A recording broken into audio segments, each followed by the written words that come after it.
اعوذ باللہ من الشیطان الرجیم بسم اللہ الرحمن الرحیم الصلاۃ والسلام علیک یا رسول اللہ وعلی آلک وصحابک یا حبیب اللہ۔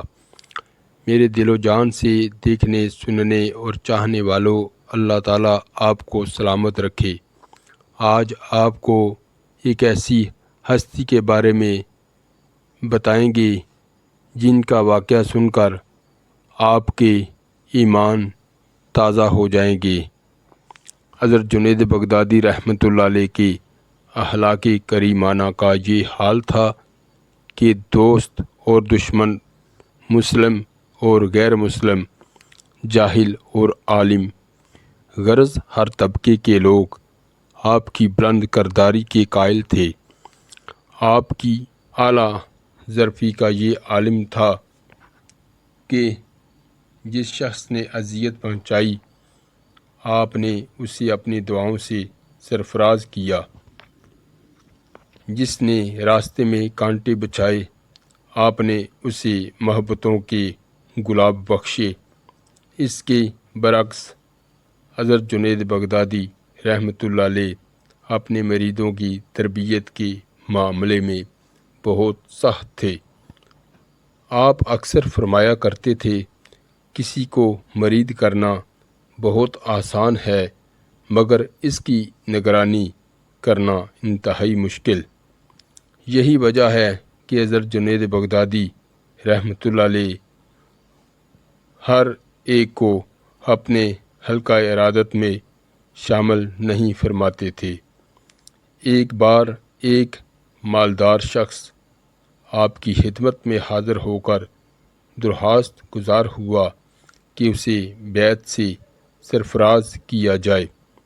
جواب میں حضرت جنید بغدادی رحمۃ اللہ علیہ نے فرمایا، یہ راستہ بہت مشکل ہے۔ اس شخص نے عرض کیا، اب اس راستے کے سوا مجھے کوئی دوسرا راستہ نظر نہیں آتا۔ حضرت جنید بغدادی رحمۃ اللہ علیہ نے فرمایا، تیرا دعویٰ عمل کی دلیل چاہتا ہے۔ وہ شخص خاموش ہو گیا اور آپ کی خانقاہ کے ایک گوشے میں کسی گداگر کی طرح جا پڑا۔ کچھ دن بعد حضرت جنید بغدادی رحمۃ اللہ علیہ نے اس شخص سے پوچھا، یہ درویشی کی منزل ہے، یہاں اہل زر کا گزر ممکن نہیں۔ وہ شخص اٹھا اور اپنا سارا مال و متاع لے کر حضرت جنید بغدادی رحمۃ اللہ علیہ کی خدمت میں حاضر ہوا اور عرض کرنے لگا، یہ سب کچھ آپ کی نظر ہے۔ حضرت جنید بغدادی رحمۃ اللہ علیہ نے ناخوشگوار لہجے میں فرمایا، میں دولت کی نفی کرتا ہوں اور تو مجھے سیم و زر کے دام میں الجھاتا ہے۔ پھر میں کیا کروں؟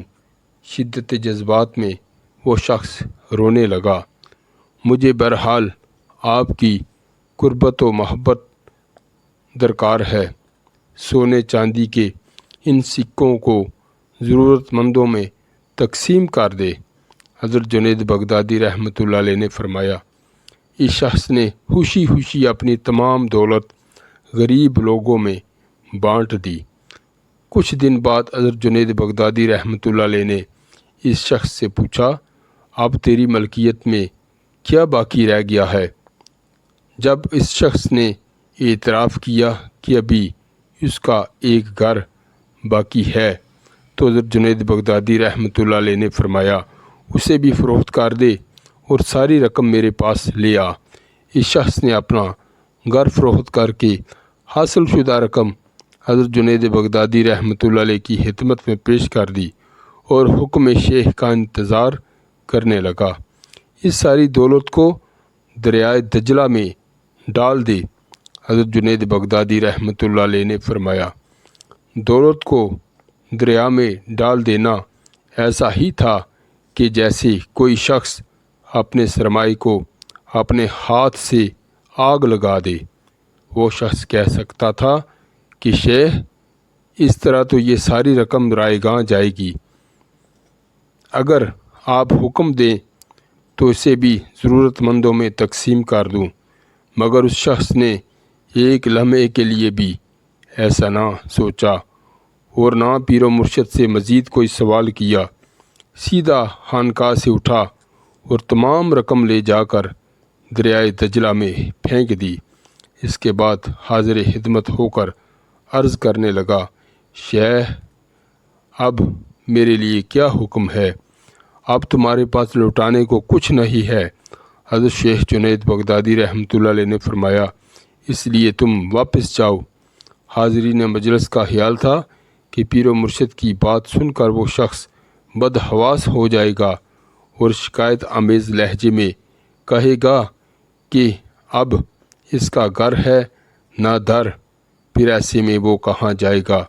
مگر خلاف توقع اس شخص کے چہرے پر پریشانی کا ہلکا سا عکس تک نہیں ابھرا، بلکہ پورے اطمینان کے ساتھ کہنے لگا، ابھی تو میرے پاس لٹانے کے لیے میری جان کا سرمایہ موجود ہے، جب اسے لٹا دوں گا تو پھر کہیں اور جانے کے بارے میں سوچوں گا۔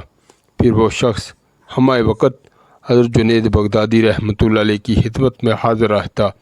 حضرت شیخ رحمۃ اللہ علیہ ناپسندیدگی کا اظہار فرماتے، مگر وہ آپ کے قدموں میں پڑا رہتا۔ کئی بار آپ نے اسے خانقاہ سے نکال دیا تو وہ دروازے پر پتھر کے ستون کی طرح جم گیا۔ مختصر یہ کہ حضرت جنید بغدادی رحمۃ اللہ علیہ نے کئی سال تک اس شخص کو آزمایا، مگر وہ اپنی طلب میں سچا تھا۔